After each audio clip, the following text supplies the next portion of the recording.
chapter 21. These are the laws you are to set before them. If you buy a Hebrew servant, he is to serve you for 6 years, but in the 7th year he shall go free without paying anything. If he comes alone, he is to go free alone, but if he has a wife when he comes, she is to go with him.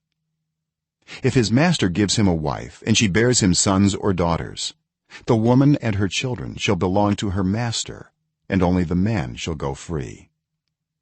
But if the servant declares, I love my master and my wife and children, and do not want to go free, then his master must take him before the judges.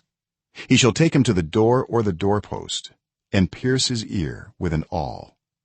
Then he will be his servant for life. If a man sells his daughter as a servant, she is not to go free as male servants do.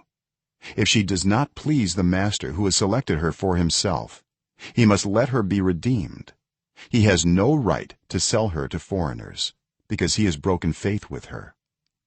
If he selects her for his son, he must grant her the rights of a daughter. If he marries another woman, he must not deprive the first one of her food, clothing, and marital rights. If he does not provide her with these 3 things, she is to go free without any payment of money. Anyone who strikes a person with a fatal blow is to be put to death. However, if it is not done intentionally, but God lets it happen, they are to flee to a place I will designate. But if anyone schemes and kills someone deliberately, that person is to be taken from my altar and put to death. Anyone who attacks their father or mother is to be put to death. Anyone who kidnaps someone is to be put to death, whether the victim has been sold or is still in the kidnapper's possession. Anyone who curses their father or mother is to be put to death. If people quarrel and one person hits another with a stone or with their fist, and the victim does not die but is confined to bed, the one who struck the blow will not be held liable if the other can get up and walk around outside with a staff. However, the guilty party must pay the injured person for any loss of time and see that the victim is completely healed. Anyone who beats their male or female slave with a rod must be punished if the slave dies as a direct result, but they are not to be punished if the slave recovers after a day or 2, since the slave is their property. If people are fighting and hit a pregnant woman and she gives birth prematurely, but there is no serious injury, the offender must be fined whatever the woman's husband demands and the court allows.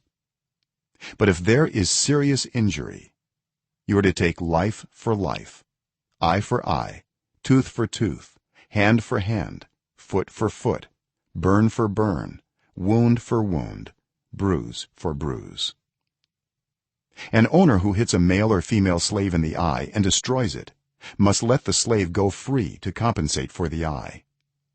And an owner who knocks out the tooth of a male or female slave must let the slave go free to compensate for the tooth. If a bull gores a man or woman to death, the bull is to be stoned to death, and its meat must not be eaten. But the owner of the bull will not be held responsible.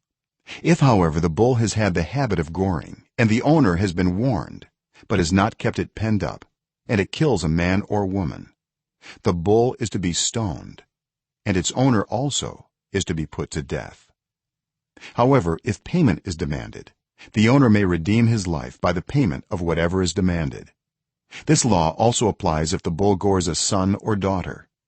If the bull gores a male or female slave, the owner must pay 30 shekels of silver to the master of the slave, and the bull is to be stoned to death. If anyone uncovers a pit or digs one and fails to cover it, and an ox or a donkey falls into it, the one who opened the pit must pay the owner for the loss and take the dead animal in exchange. If anyone's bull injures someone else's bull and it dies, the 2 parties are to sell the live one and divide both the money and the dead animal equally. However, if it was known that the bull had the habit of goring, yet the owner did not keep it penned up, the owner must pay animal for animal and take the dead animal in exchange.